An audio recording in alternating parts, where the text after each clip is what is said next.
ilalabas yan. Kasi meron magkaka-jam tayo dyan eh. Baka mamaya sabihin nila, ay si Lost and DK, nag-iimbento ng sariling unawa yan. Baka kasi basahin nila yung susunod na talata, Logics. Pwede Sige. bang basahin natin yan? Sige. Yung sa Tagalog, no, ang dating Biblia. Baka kasi ipitin si Lost and DK dito eh. So ilatag na natin kaagad. Sabi niya rito, di ba? Nung una, sabi niya sa tres, di ba? Datapot sa ganang akin, no? Hanggang sa pinakamaliliit na bagay, ako'y siyasatin ninyo. Siyasatin niyo ko ng buong araw, ng isang araw, no? Ng tao. Um, Oo, in fact, hindi kasi ako nagsisiyasat sa aking sarili. Yun ang sinasabi niya sa Griego pag binabasa mo, no? Ngayon, sabi dito, pag bumalik tayo dito ngayon sa ang dating Biblia, sapagkat wala akong nalalamang anumang laban sa aking sarili, bagaman hindi dito inaaring ganap ako, sapagkat ang nagsisiyasat sa akin ay Panginoon. Sa 5, logics. Ito na. Ito yung jam. Kaya nga, huwag muna kayong magsihapol ng anuman hanggang sa dumating ang Panginoon na siya ang maghahayag ng mga bagay na lihim sa kadiliman at ipahayag naman ang haka ng mga puso. At kung magkagayon, ang bawat isa ay magkakaroon ng kapurihan sa Diyos. So ang sabi rito, no? Paano yan? O tingnan nyo, ang sabi sa 5, huwag magsihatol.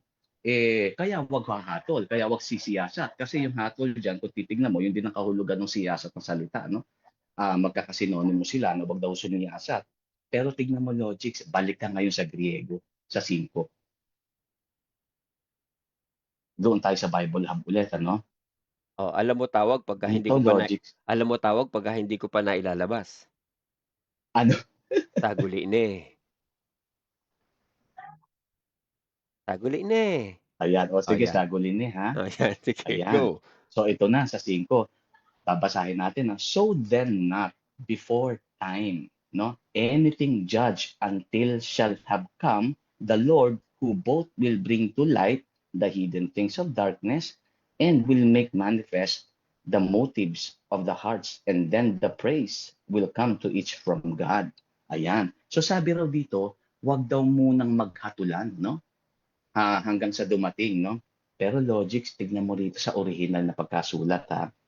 So then not, therefore, no, not before time, anything judge until shall have come the Lord. Diyan into tayo. So hindi sinasabi pala rito logics, no, na sabi dito sa Biblia, no, sa ang dating Biblia, kaya nga huwag muna kayo magsihatol hanggang sa dumating ang Panginoon. Yun ang dating dito eh, di ba? Kaya nga huwag muna kayo magsihatol ng anuman hanggang sa dumating ang Panginoon. Lumalabas, parang sinasabi ni Pablo, huwag muna kayong humatol o magsiyasat. Hintayin natin ang Panginoon. Ganon ang dating yan eh.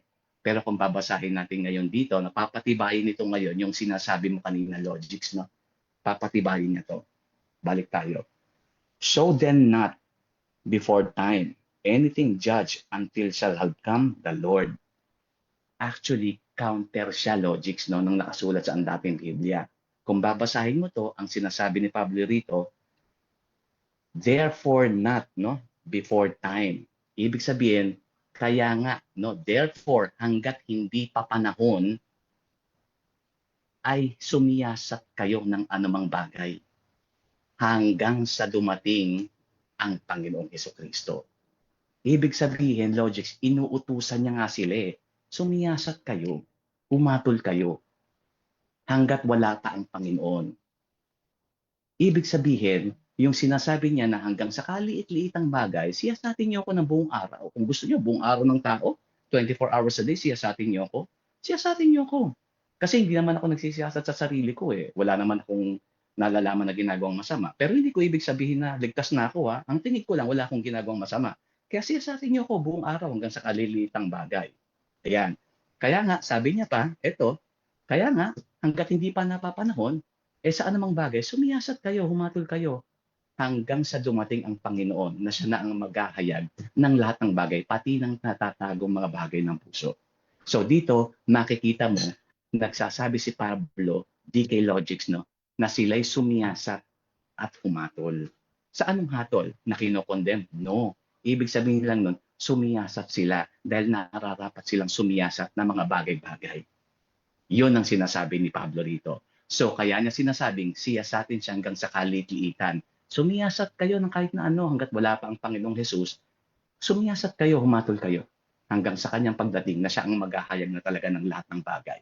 So ibig sabihin logics, Sinasabi lang dito, yung sinasabi ni Pablo, ako'y katiwala ng Diyos na ipagpalagay yung katiwala ng Diyos na dapat sa akin ay maging tapat. Kaya siya sa atin niyo ko hanggang sa kaliit-liitan, buong araw siya sa atin niyo ko para malaman nyo kung ako ba naman talaga ay tapat at pwedeng ipagpalagay na lehitimong katiwala ni Kristo o ministro ni Kristo.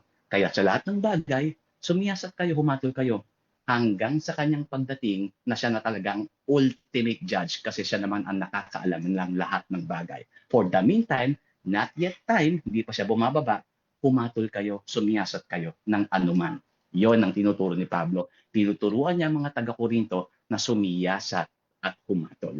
Hindi upang mag-condemn, kundi sumiyasat. Sila'y matutong mag-discern. Ito na nga ang tinatawag logics na mga discerning Christians. Yan po ang lost in the dark time. Thank you, Logics. Bro Delios, meron lang akong ipapakitang verse, tingnan mo lang 'to kung sumusuwato ba doon sa sinasabi mo ngayon. Yan, sabi nga, so then, not before the fitting time, be judging anything. Exactly, Logics. Wala pa sa panahon, hindi pa naman bumababa ang Kristo. Kasi pag ang Kristo na humatol, exact yan. So alam niya, madaling natatagong lahat ng bagay sa puso. Sa dilim at sa liwanag, no? Nakikita niya, so hahatol ang Kristo, no? Siya ang maghahayag ng lahat ng yan. For the meantime, wala pa siya, pumatol kayo. Sumiyasat kayo. Kasi trabaho niyo as discerning Christians, discerning followers of Christ, no? Na kayo'y sumiyasat. Kaya nga niya pinasisiyasat din ang sarili niya sa mga taga-Korinto para masumpungan siyang lehitimong ministro ni Kristo dahil siya'y tapat, dahil siya'y siniyasat nila hanggang sa kaliit-liitang bagay at siniyasat siya hanggang buong araw pa kung gusto nila. Yan ang sinasabi ni Pablo sa Korinto 4 serye. Ayon, Logics. Sana all.